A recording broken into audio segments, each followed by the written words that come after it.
Now it's time for Power of Prophecy, continuing the legacy of Tex Mars, exposing evil, and promoting Jesus Christ as Savior. Here's your host, Jerry Barrett.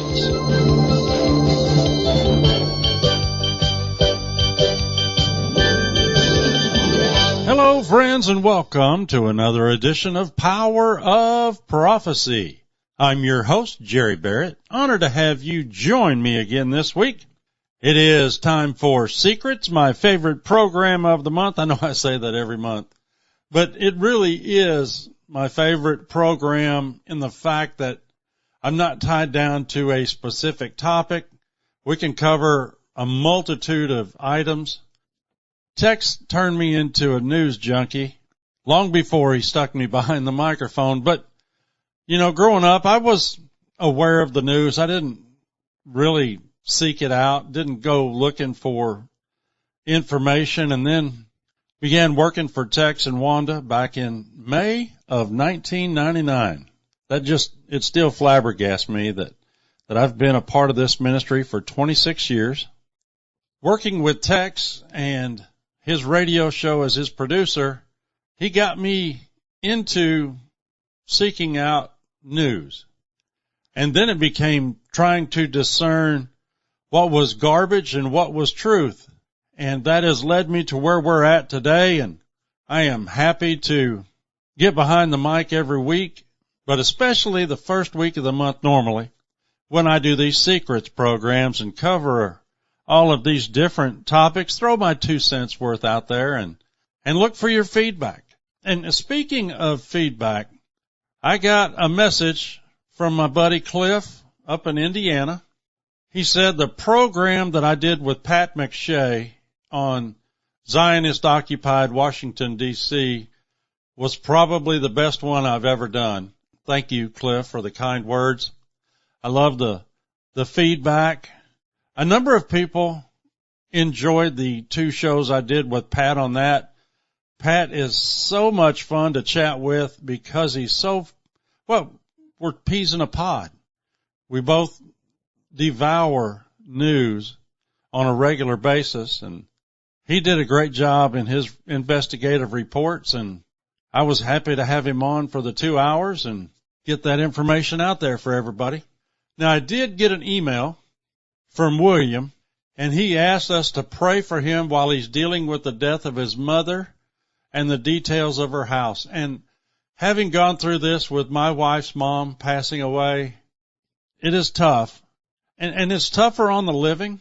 You know, I miss Tex every day because he lived just down the street from the office. I could call him up. I could swing by the house. We could sit and chat, and I could get his feedback. He always had wise counsel for me. I miss that. But it's harder on those here because we miss them terribly. I got an email a couple weeks ago. I sure miss Tex. Yes, I do too. I loved having that backstop. You can call it a crutch if you want. I'll admit to that. Because I could run ideas by Tex and he would say, well, you know, what if you thought about this? Or what if you went that way? And it made me think even more. Tex was such a great mentor, and I am so thankful that, number one, he gave me a job to work for him here at the ministry, those many years ago, but all of the wisdom that he passed on to me. And one of the items of wisdom, Tex back in, I think, around August of 1999, right after John F. Kennedy Jr. had died in a plane crash.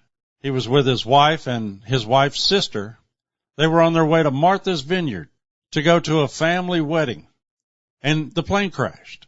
And Tex did an outstanding investigative report on it called Triple Murder at Martha's Vineyard.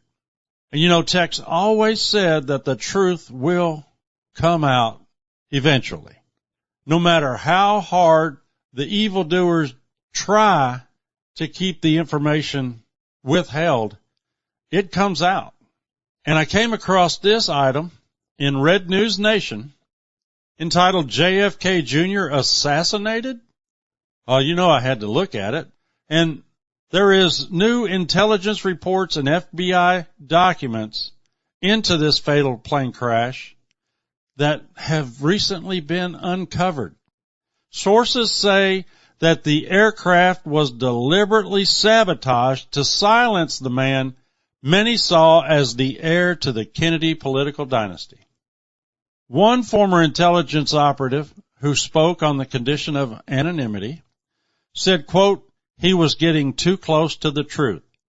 The same people who took down his father weren't about to let the son start asking the wrong questions, or worse, start giving the American people answers, close quote. Tex reported on this in 1999, 26 years ago. Think about that. But it's coming out now. So, at the time, JFK Jr. he had launched his magazine, George. There were rumors of him looking to run for the Senate, maybe even the presidency. But now that information is coming out, we find out that Kennedy was on a mission far deeper than seeking public office. Insiders confirm he was investigating the assassination of his father, and he told his friends he was close to exposing the truth. JFK Jr. believed the official story was a lie, and he had evidence to prove it. He was a danger to those people. According to this article, the plane plunged 1,200 feet in 12 seconds and vanished from the radar. But with newly surfaced evidence, it appears that the instrument panel could have been tampered with, triggering a catastrophic electrical failure in mid-flight. A former military flight engineer said, quote, the tech points to deliberate sabotage. This wasn't pilot error, it was murder, close quote. And now it's been confirmed the FBI was tracking a plot to kidnap JFK Jr. 3 years before his plane crash. They believe this plot involved rogue intelligence elements and foreign operatives. So we already know who killed Kennedy in '63, the Mossad. Were these the foreign operatives that were contemplating kidnapping JFK Jr.? Think about, the Oklahoma City bombing. What did they do? Within weeks of that abomination, they imploded the entire building. Not a complete investigation. They tore them down. The Twin Towers, what did they do? They started removing all of the scrap, hiding the evidence. Same thing in Oklahoma City. Well, after JFK's death, we're talking Junior now, the autopsies were rushed and conducted within hours. All 3 of the victims were cremated and their ashes were scattered at sea the next day. There are rumors that Teddy Kennedy pulled some strings to keep this quiet. Was JFK Jr. targeted? It appears to be that way. Why has it taken so long for America to find out? Because the powers that be didn't want this information out there, but it got out there eventually. One retired CIA analyst put it bluntly, quote, they buried more than a man in the Atlantic Ocean. They buried a revolution, close quote. Well, I've talked about the fire out in California, the Palisade Fire, Altadena, came close to Ventura, a number of places in LA area, massive wildfire, just brutal, devastating. Not long after that, the Democrats and the celebrities that live out there put on a great big bash to raise funds for those affected by the wildfires. Sounds great. They called it FireAid. I guess Willie's Farm Aid kind of set the tone for all of these aid benefit concerts. But they brought in close to $100 million with this FireAid fundraiser. Guess how much has gone to the victims of the wildfires? I'll give you a second. Yeah, none. None of it. Sue Pasco was an independent investigative journalist. She started looking into this and found all of the money was distributed to nonprofit groups in the area some who had nothing to do with fire recovery. That sounds like a liberal agenda, doesn't it? We're going to raise $100 million and we're not going to give it to any of the people that lost their houses in these wildfires. Good night, nurse. But now, 6 months later, the residents are finally asking, hey, what happened to all that money that you guys raised at this FireAid benefit? James Lee, an independent journalist, got on X or Twitter. He said, quote, "This benefit concert might be one of the biggest scams in disaster fundraising history," close quote. Well, I'm going to beg to differ. I think the Bush-Clinton Haiti Fund was a bigger scam than what happened at FireAid because of the amount of money that W and Slick Willie got from everybody, allegedly to help the earthquake victims in Haiti, but actually it was just a scam, my opinion. But the nonprofits that got this money were selected by a charity that's located on the other side of the country. It's called the Annenberg Foundation. They were put in charge of managing the FireAid funds. So, Sue Pascoe emailed the organization and asked, quote, how much of the funds were spent specifically for the Palisades and which nonprofits in that community are receiving money, close quote. Crickets. Didn't hear a thing. Even when she called the numbers listed on the website, nothing. Nobody answered. Finally, Ms. Pascoe was able to connect with Chris Wallace, the Chief Communications Officer for the Annenberg Foundation. And when she spoke with Mr. Wallace, she was shocked to learn that the proceeds would not go to residents affected by the wildfire. Instead, the money was distributed to several nonprofits affiliated with the Annenberg Foundation. Have you ever heard the term bait and switch? That seems what happened with FireAid. Now, I didn't do any digging when Willie was having his Farm Aid concerts and his July 4th bashes, even though I went to one of them. Had a buddy that was in security, got me backstage for that one. But never did any investigative digging to find out where the money from Willie's Farm Aid went.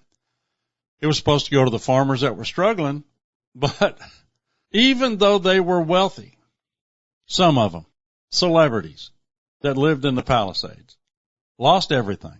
I mean everything. Got out with their life. Aren't going to get reimbursed from this FireAid benefit that the libtards put on. Is that not a smack in the face or what? Oh my.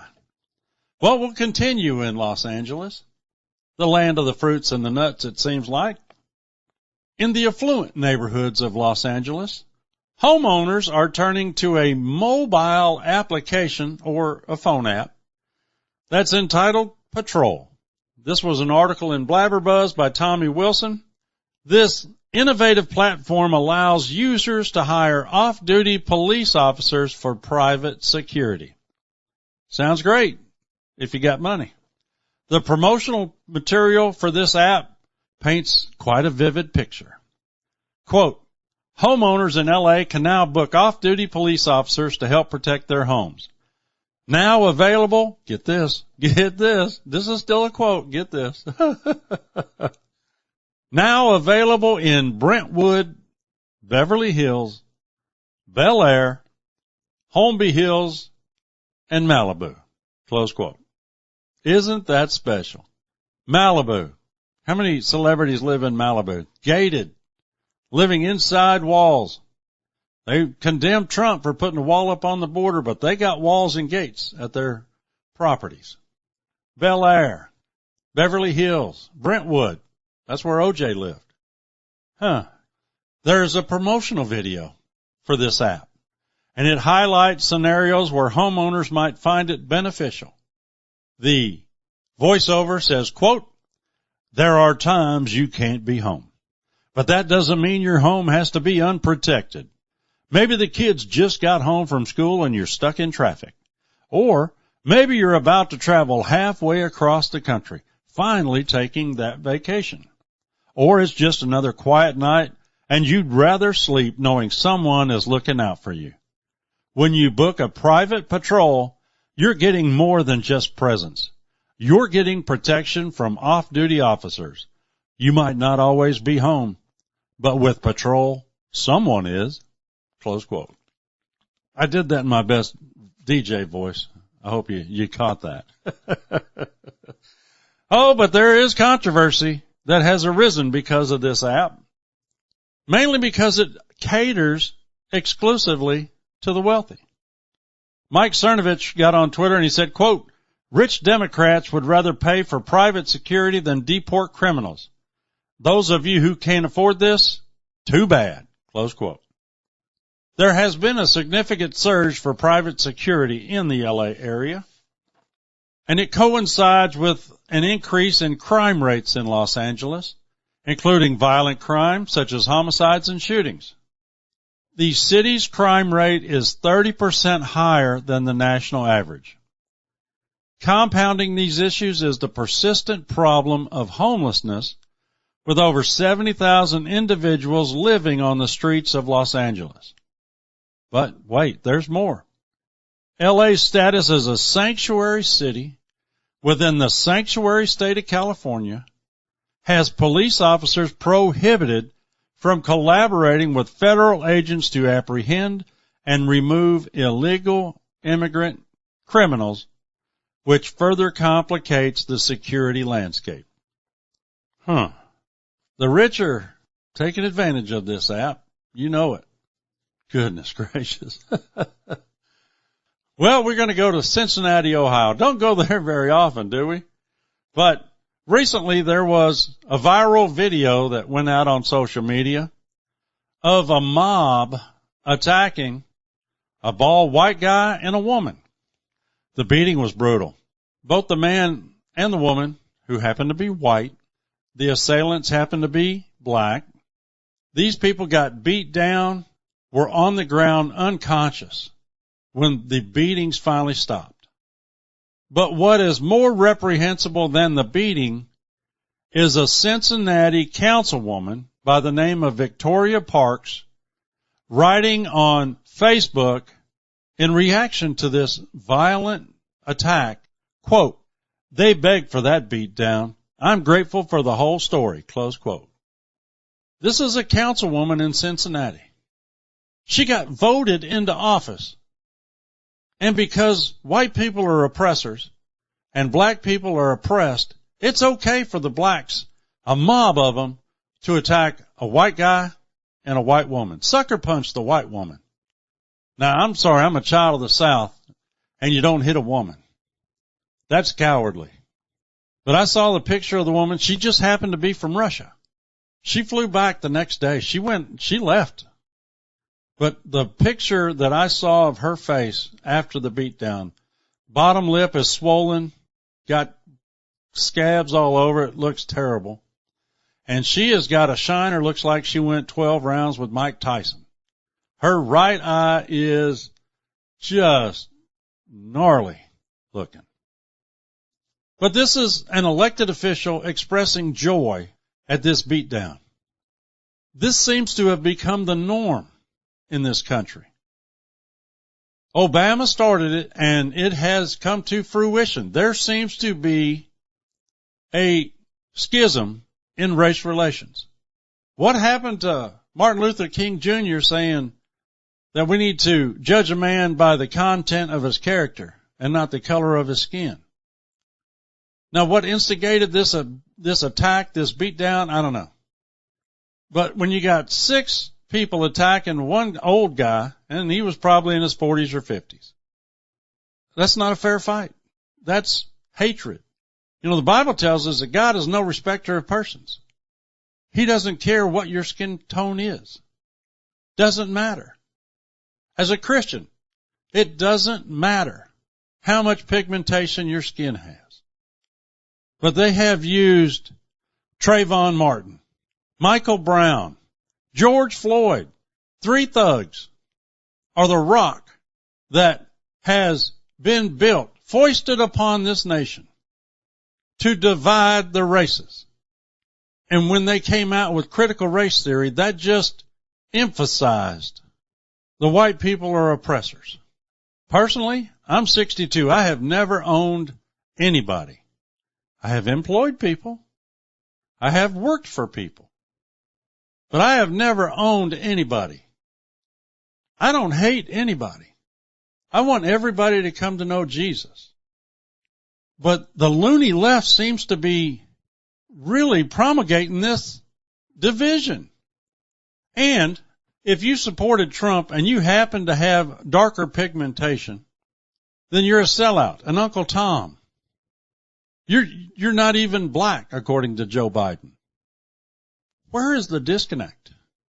Why are we fostering this hatred? I just don't get it. Especially when the Bible says God is no respecter of persons.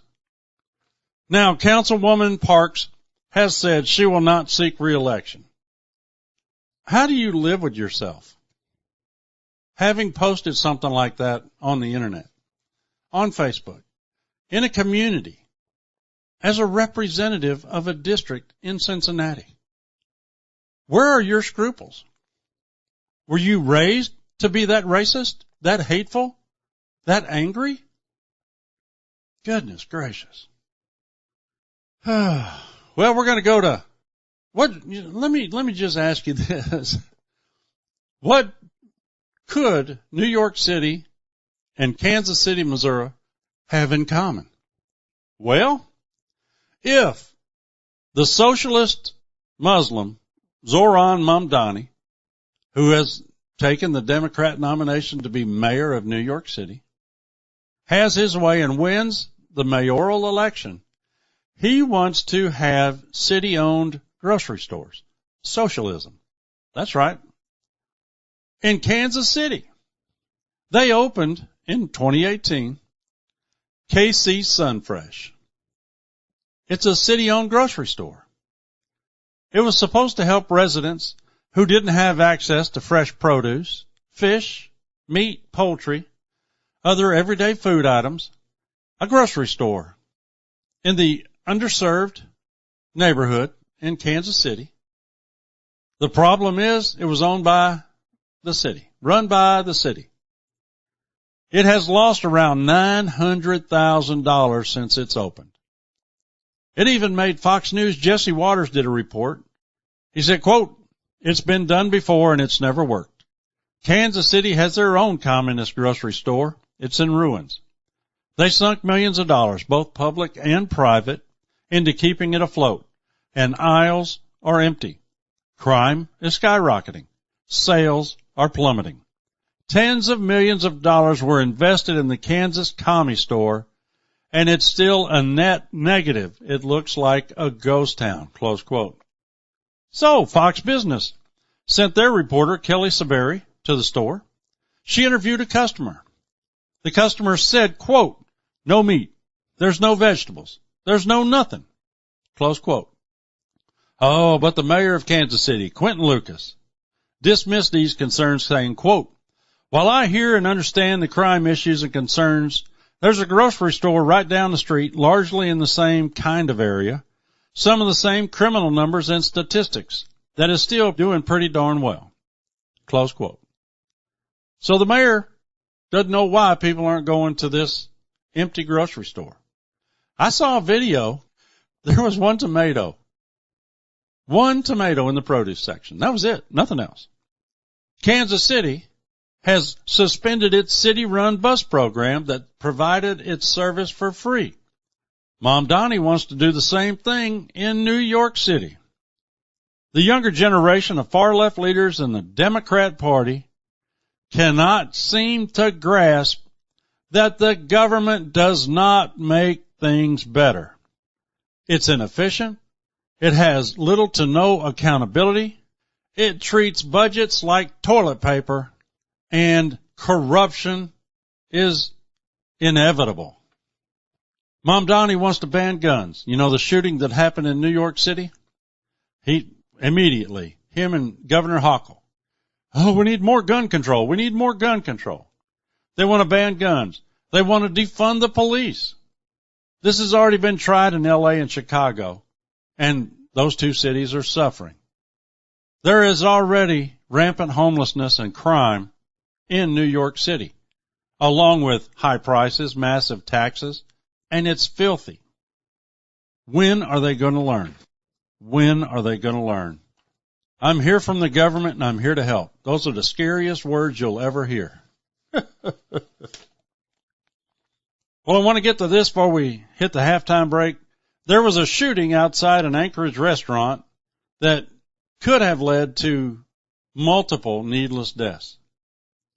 However, there was a good guy with a gun, and he was able to put down the shooter before anyone else was killed.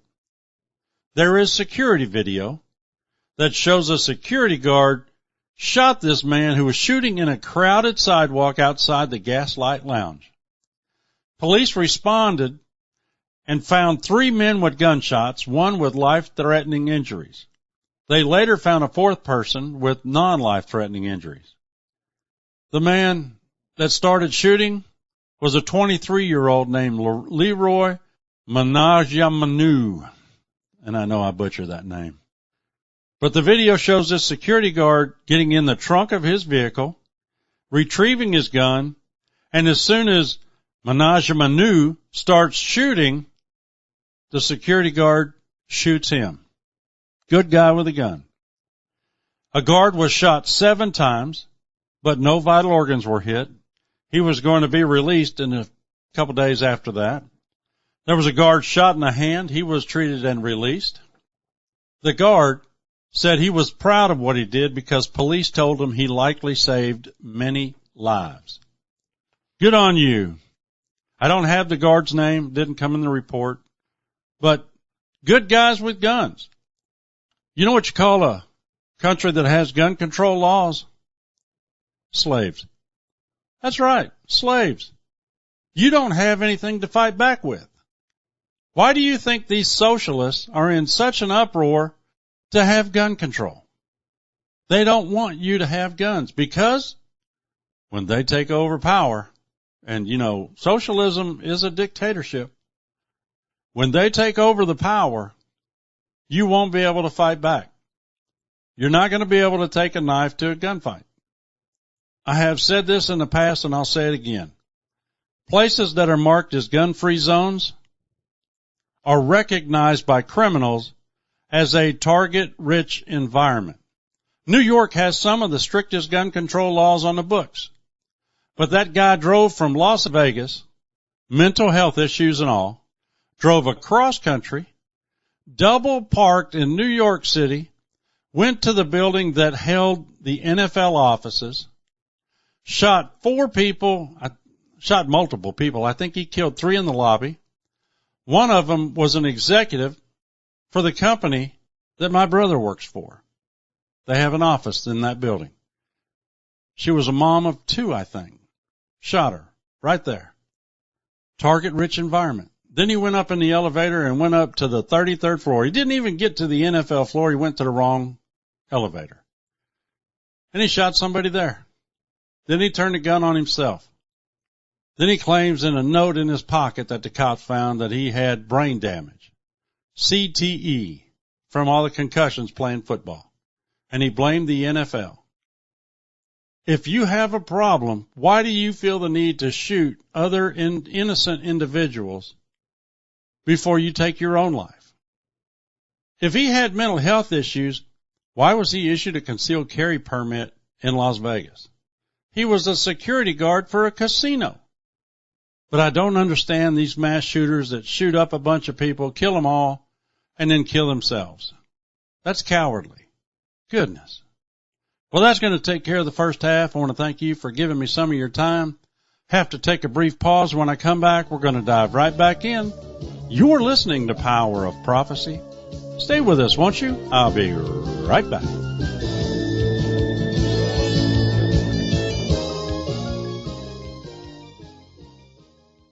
Hello, friends. Jerry Barrett back with you again. I want to tell you about an outstanding documentary that we offer, DVD. It's entitled Good Guys with Guns, How an Armed Citizenry Deters Tyranny and Atrocities. History tells us governments have killed over 262 million of their own citizens. This in the past century alone. Gun-free zones are murder magnets owing to the confidence these shooters gain for knowing they have helpless victims. Scientific American says 1 in 6 Americans are on psychotropic drugs.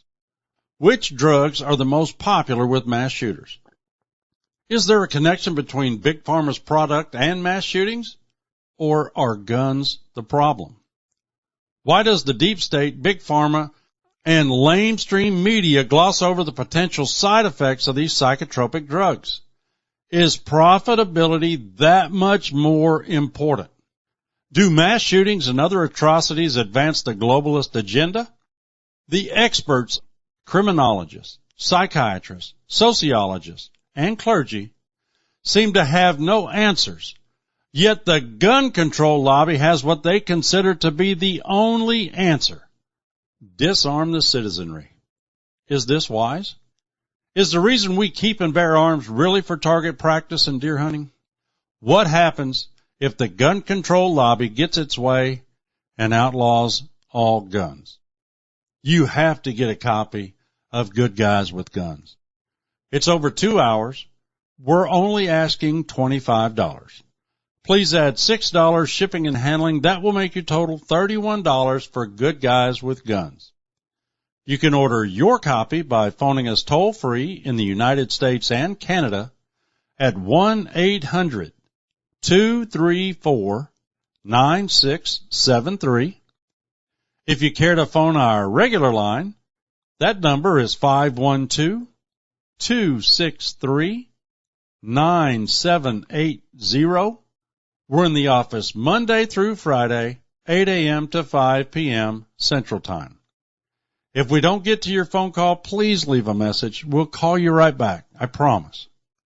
We accept Visa, MasterCard, Discover, and American Express. You can use those charge cards if you want to order at our online secure shopping cart. All you have to do is go to powerofprophecy.com. There's an ad for Good Guys with Guns right there on the main page. You click on it, you put in your quantity you want, your name, your address, your charge card, your shipping method, hit submit. We'll get it and get it coming to you. Usually the next business day. Now, if you want to send in a check, money order, or cash, please make your check or money order payable to Power of Prophecy, and you can mail it to us here at 4819 R.O. Drive, Suite 102, Spicewood, Texas, and our zip code is 78669.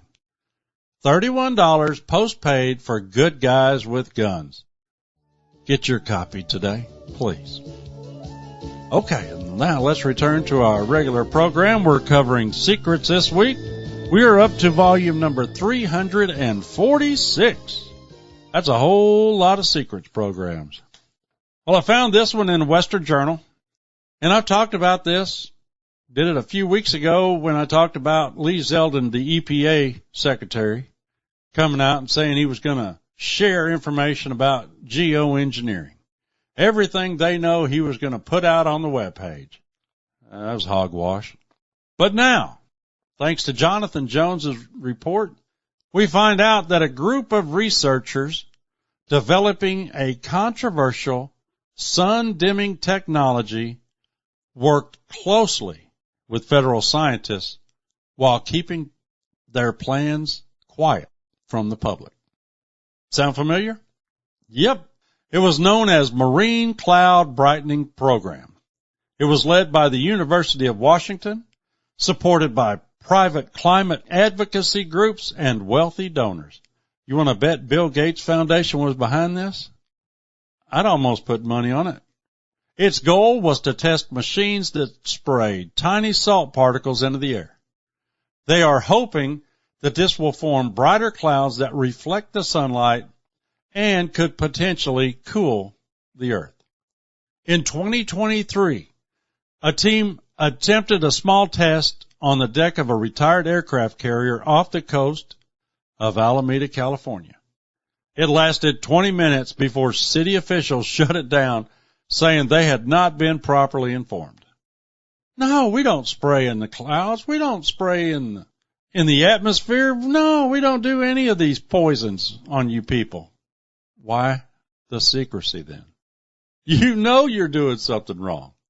You know it, but you don't care, because in your zeal to alter the weather, and you've bought into this lie, this hoax about climate change.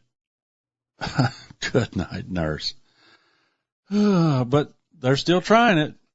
There were internal emails, texts, research plans that were obtained by Politico, of all places, Politico. It was published. They show the real goal was much more audacious. That's right. Before this test in Alameda even began, they were planning a full-scale experiment over 3,900 square miles of ocean. That is larger than Puerto Rico. The people behind this experiment also had been in contact with the National Oceanic and Atmospheric Agency, the NOAA, along with the Department of Energy. 2023, that was Biden's regime. The reporter, Corbin Heyer from Politico, said, quote, a Department of Energy spokesperson acknowledged funding University of Washington research on how ambient aerosols affect clouds, but said the agency hadn't supported deliberate field deployment of aerosols into the environment. What did you think they were going to do? Oh, some of the backers of this program are tech billionaires and philanthropic foundations. I told you, Bill Gates. I bet you. The scale proposed for this experiment was kept completely out of the public realm. There are documents that show that they coached team members not to mention the test to reporters. They worked to avoid triggering alarm among the residents in and around the San Francisco Bay. And the NOAA has remained silent. This was 2023. They tried to pull off this test. They haven't stopped. Don't kid yourself. One iota. Goodness. Well, let's go to Milwaukee.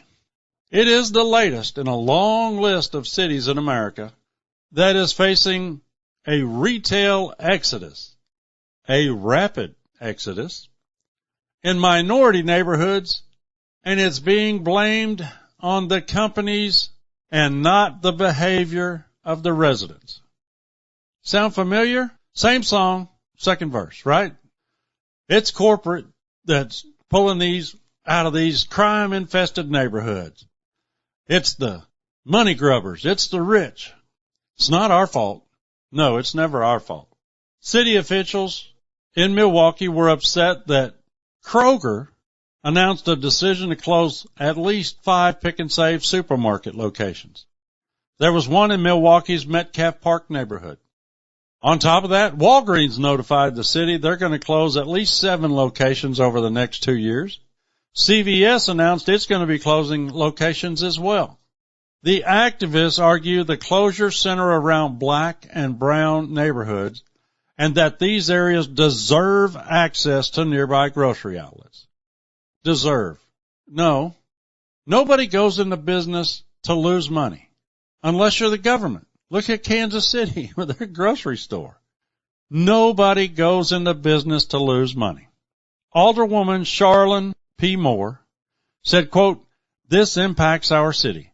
They're closing quite a bit of grocery stores that are in neighborhoods that absolutely have no access to groceries, close quote. Well, the mayor of Kansas City said there's a grocery store down the street, same neighborhood, same crime problem. They're doing okay. I wonder if they're using the patrol app. I don't know. The LA cops aren't going to go all the way to Kansas City, Missouri, though. So I don't know where they're getting security at this other grocery store in Kansas City. But the residents in Milwaukee toted out the worn out, overused, cliched, loony left arguments. They want to find ways to force these companies to keep the stores open. They mentioned boycotting these stores. They're leaving. Give them a reason to leave sooner. Boycott. What's wrong with your thinking?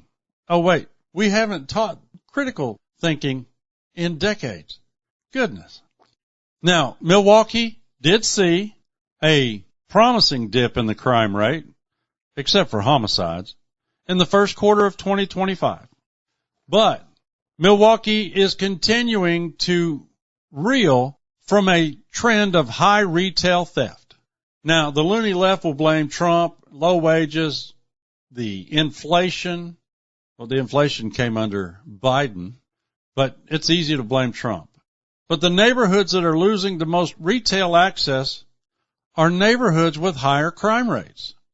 So if these people would quit stealing, and it could be white people living in these rundown parts of town. I'm not saying it's one race or another. But if the DA isn't going to throw these thugs, these criminals, these thieves, the Bible says thou shalt not steal. But if they're not going to prosecute and throw these people in jail, why would you want to keep your business there? It isn't about victimization or marginalization. Those are cop-outs by the loony left. You remember when they were stealing all the stuff in California and they called it reparations? No, that's theft. It's a crime. Chesa Bowden said, well, we're going to raise the rate of theft before we'll prosecute. And then New York, revolving doors, no bail, no cash bail.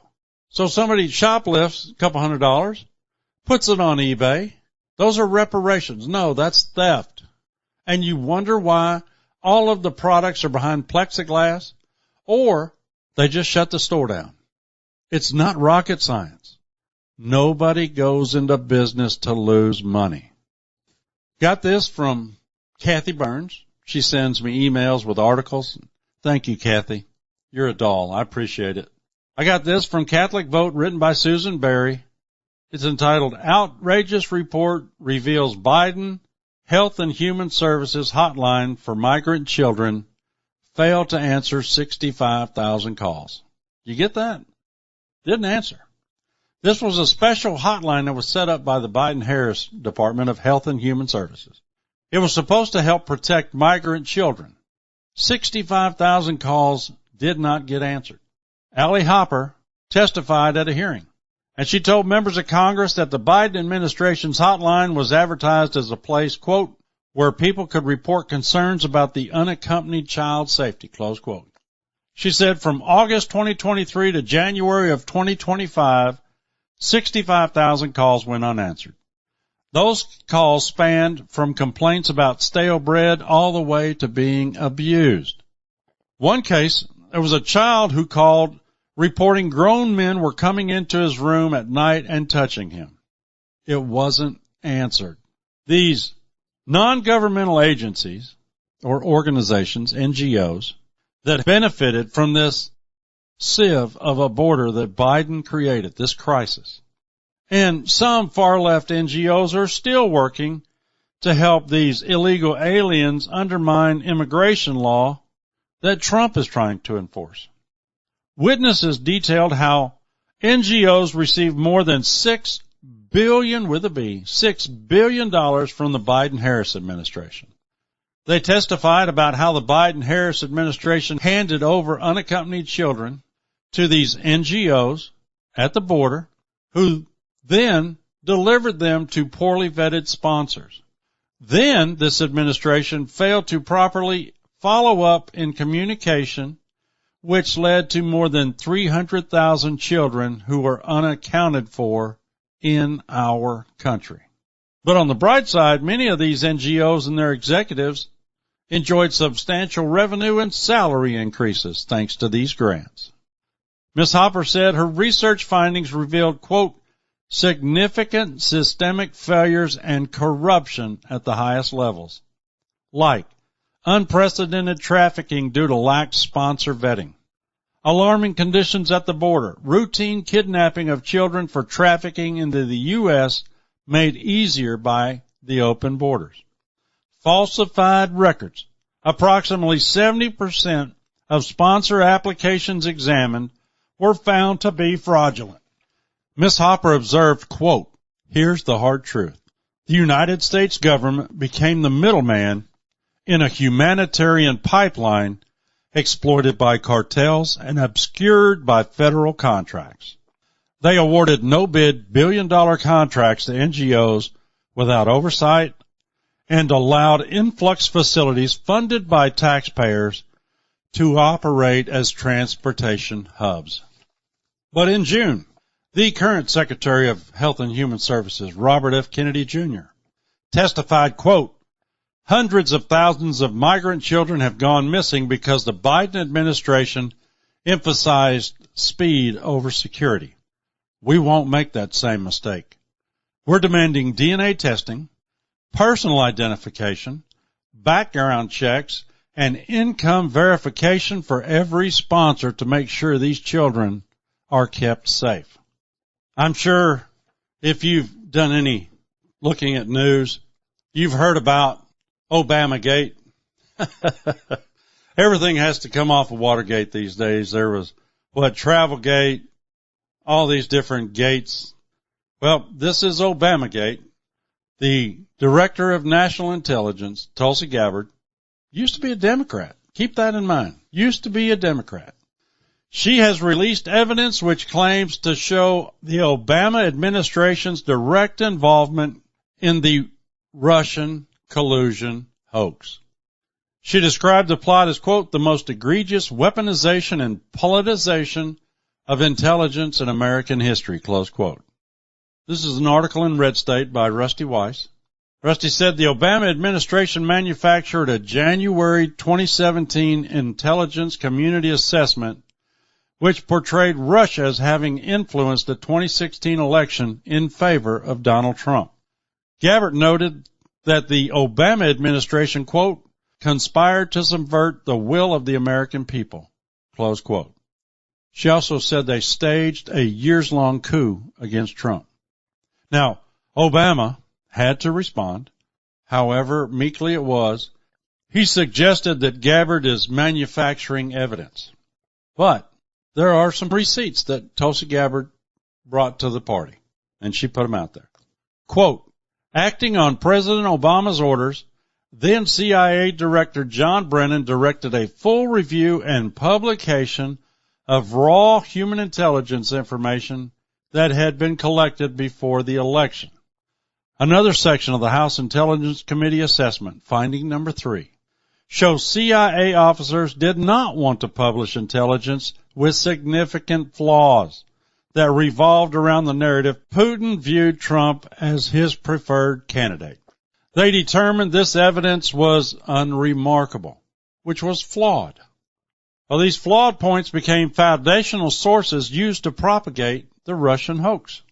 Quote, "The Russia hoax was a lie that was knowingly created by the Obama administration to undermine the legitimacy and power of the duly elected president of the United States, Donald Trump." Tulsi Gabbard doing a job. Now, I've talked repeatedly about Klaus Schwab. You know, he did resign recently. He's left the World Economic Forum. There were complaints.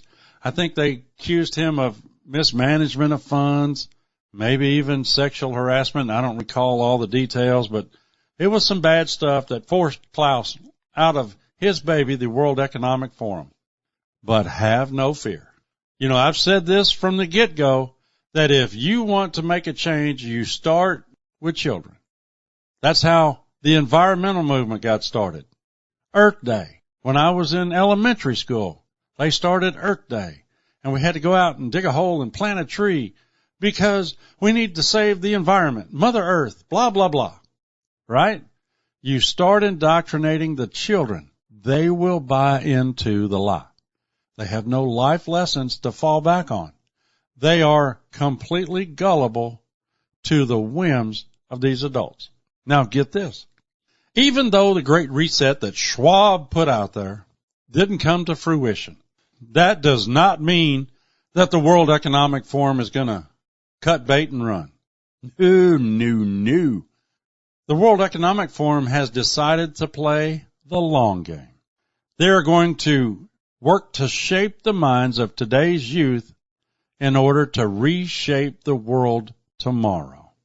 Randy Weingarten, the boss at the American Federation of Teachers, big teachers union, claiming to have 1.7 million members.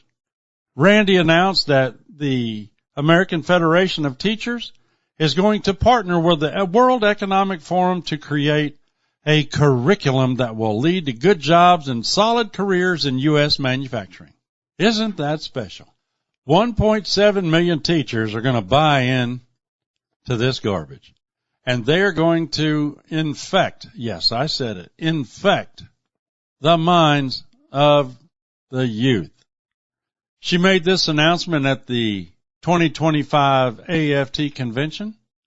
The union also adopted a number of radical resolutions, which included resolutions in support of statehood for the District of Columbia, opposition to the Trump administration's detention and deportation of foreign radicals on student visas, support for the advancement of gender ideology in schools, support for gender-affirming medical care, support for boys in girls' sports, and support the work of Black Lives Matter and other radical groups to fight efforts by conservatives and parental advocacy groups to rid schools of woke propaganda. Now, details of this indoctrination, or whatever they want to call this curriculum, haven't been released by the American Federation of Teachers, but there's going to be more of the same from the union, from the World Economic Forum. Nothing's changing. They want ideological uniformity, institutional capture, and the advancement of a progressive liberal agenda. Now, Corey DeAngelis, a senior fellow at the American Culture Project, said, quote, "It's just what we need. The globalists running the education system for the entire United States. Americans aren't going to stand for it. We don't want Randy Weingarten raising our kids. We don't want the globalists raising our kids," close quote. But you can bet the teachers union will at the very least lean on the World Economic Forum's authority to advance its climate agenda. The union cited the claim by the World Economic Forum, quote, that urgency is our only savior when talking about the climate crisis, close quote. So the union is going to integrate climate-focused curriculum to help facilitate comprehensive energy reduction, decarbonization, sustainability, and indoor air quality projects. These people are pushing crazy climate change hysteria onto our youth, and they're going to try to use the school system to reach the World Economic Forum's goals. Parents, grandparents, great-grandparents, talk to your kids, talk to your grandbabies, your great-grandbabies. We need to tell them the truth. We need to expose this garbage. We can't let it keep going on. Now, I have said this for years and years and years, usually to just friends of mine, but everybody just shakes their head. I'm nuts. I'm crazy. That's okay. I'll live with it. But back when I was a kid, we didn't have a homeless problem. You didn't either, if you're around my age. No, there were hobos. There were a few, but it wasn't like 70,000 in Los Angeles. These people had issues. They were alcoholics. We called them winos back then. They were druggies. But for the most part, they didn't populate all our cities and towns. Instead, we had mental health institutions. Downtown Austin had a couple mental retardation centers, institutions, where people with drug problems or mental health issues, they were placed in these institutions. They were cared for, maybe not great, maybe it wasn't the best care out there, but they were taken care of, and we didn't have the homeless problem. But the government pulled funding for these institutions. And without funding, they shut down the buildings. And they turned all of these mental health patients onto the street. And that's when the homeless problem began. And now, when you go downtown, like downtown Austin, you can't go anywhere downtown Austin without seeing dozens of homeless people passed out on the street. I will tell you that when Leslie and I did the cruise out of Seattle a couple years ago, there was a homeless guy trying to rob another homeless guy of his tennis shoes. The one that owned the tennis shoes was passed out from the drugs. And the other one looked like he wanted the tennis shoes so he could sell them to buy drugs. A vicious cycle. That's the homeless problem. You can't go anywhere and feel safe. You have to look around. Who's going to say one of these homeless people isn't just going to go crazy and run up and start smacking you? Maybe try to steal something from you. You don't know. But Trump is looking to change this. He signed an executive order that addresses this issue and opens the possibility of returning to institutionalization for people who are dangerous to themselves and others. This directive will allow federal agencies to increase drug enforcement, help states restart their institutionalization processes. Trump is far from the first to notice this problem and how we treat the homeless issue. There was a district attorney in El Dorado County, California, by the name of Vern Pearson. He put out a commentary piece for Cal Matters a few years ago, and he described a movement toward deinstitutionalization in Europe had spread across the pond in the 1960s. This was followed decades later by racial justice movements leading to fewer prisoners. Mr. Pearson wrote, quote, "The result, fewer inmates and significant increases in homelessness and untreated mental illness. As someone with more than 27 years in the pursuit of justice, I worry for the people on the streets and for the future victims of crime," close quote. Now, Pearson admits that these institutions were by no means perfect. But because they were not perfect doesn't mean that they were not necessary. But our willingness to tear down these fences before we ask why these fences were put up in the first place has proven to be a disastrous ideology. We have made multi-generational mistakes by closing down these institutions. We need to rectify that. I've said for decades that we wouldn't have the homeless problem if we hadn't gotten rid of these institutions for mental health. Now, some, if they're drugged out, addicted to something, and we can get them on the straight and narrow, maybe even get them to come to Jesus and they won't need the drugs. They can be contributing members of society. They would have a chance. How many have a chance living in the woods next to a creek, trashing everything, burning down forests and wild lands and people's homes? That's happened here in Austin. Homeless guy started a fire to cook, walked to the convenience store with the fire going, and it burnt down half a dozen homes. He's a homeless guy. What are you going to do? Give him 3 hots and a cot for 6 months. Then he's back out on the street. He shouldn't be there in the first place. He should be getting treatment. If it's a drug problem, let's get him clean and sober. If it's a mental health issue, let's get him treatment. Let's get them off the street where they're a danger to themselves and to others. We can take care of it if we have the intestinal fortitude to do these things. But we have become an apathetic, namby-pamby society. We need to get a backbone again. I know Cory Booker said the Democrats need a backbone. Americans need a backbone. Instead of filming somebody beating up innocent people, go stop it. Stand up for your fellow human beings. We are supposed to be Americans first. Pigmentation means nothing. I don't know how many times we got to say that. God is no respecter of persons. I want to thank you for tuning in and giving me an hour of your time. I greatly appreciate it. And as always, I pray you will tune in again next week at this same time. Tune in and discover the power of prophecy.